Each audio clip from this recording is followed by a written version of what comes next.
વસી પ્રાથમિક શાળામાં ચોરીનો એક અલગ જ કિસ્સો સામે આવ્યો છે। અજાણ્યા શખ્સોએ શાળાનું તાળું ખોલી અંદર પ્રવેશ કર્યા બાદ 6 થી 7 રૂમોમાં તોડફોડ કરી હતી।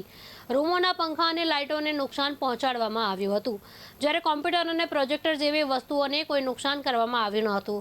ખાસ વાત એ છે કે તોડફોડ બાદ શાળાનું તાળું ફરી વ્યવસ્થિત રીતે બંધ કરી ચોરો ફરાર થયા હતા। ગ્રામજનોનો આક્ષેપ છે કે શાળાની ચાવી આચાર્ય પાસે હોવાથી તેમની ભૂમિકાની પણ તપાસ થવી જોઈએ। ગામ લોકોએ અગાઉ પણ આચાર્ય અંગે ઉચ્ચ કક્ષાએ ફરિયાદો કરી હોવાનો દાવો કર્યો। સમગ્ર મામલે પોલીસમાં ફરિયાદ નોંધાવી છે। आज वसी पगार केंद्र स्कूल में बनाव बनो तो सवारे जયારે स्कूल में आया ત્યારે एक आचार्य साहेब रूम खोली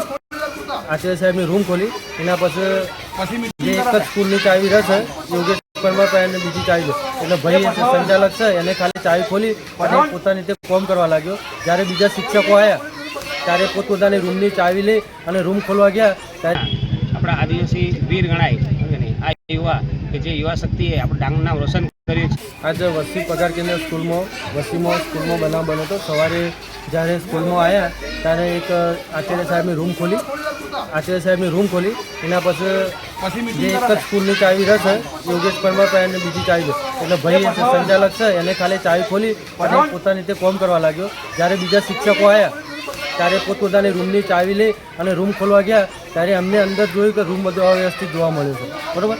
અંદર કોઈ વસ્તુ મતલબ કોઈ ચોરી નહીં હતી, પણ નાના છોકરાઓને રમકડા છે, જે વસ્તુ છે, કોમ્પ્યુટર છે, પંખા છે, એ બધું વાળી નાખે અને સરકારી મિલકતનું નુકસાન કર્યું છે, બરાબર। એટલે આ આવું અવારનવાર બનતું રહેશે। અમારા ગામ લોકોને રજૂઆત કરવા છતાં પણ કોઈ આનું સોલ્યુશન આવ્યું નહીં કોઈ કારણસર, કારણ કે અહીંયાથી જે ટીપીઓ બધા સુધી અમે અરજી કરેલી છે, પણ આ સ્કૂલમાં કોઈ સીસીટીવી વાળા કોઈ મતલબ કોઈ વસ્તુ સારો ઉપયોગ માટે કોઈ વસ્તુ છે જ નહીં, બરાબર। કાલે ગામ લોકો ભેગા થવાના હતા શાળાનું નિરીક્ષણ અને યોગ્ય બધું તપાસ માટે, બરાબર। એટલે એ ગામ લોકો ભેગા થઈ એના પહેલાં આ સવારે ચોરી થઈ ગઈ એટલે આ વસ્તુ જે ગામ લોકો અમુક આવવાના તે દબી જઈ એટલે એના કારણે કોઈ બીજું ઉઘડો નહીં, બરાબર।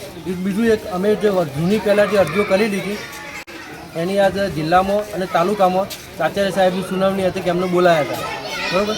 એ બોલાયા છે એટલે કોઈ કારણસર એમનું શું કારણ છે કે બોલાયા છે એટલે આજે ના જઈ શકે, આવું સ્કૂલમાં કોઈ કારણ શું છે, ચોરી થઈ છે એનું કોઈ મતલબ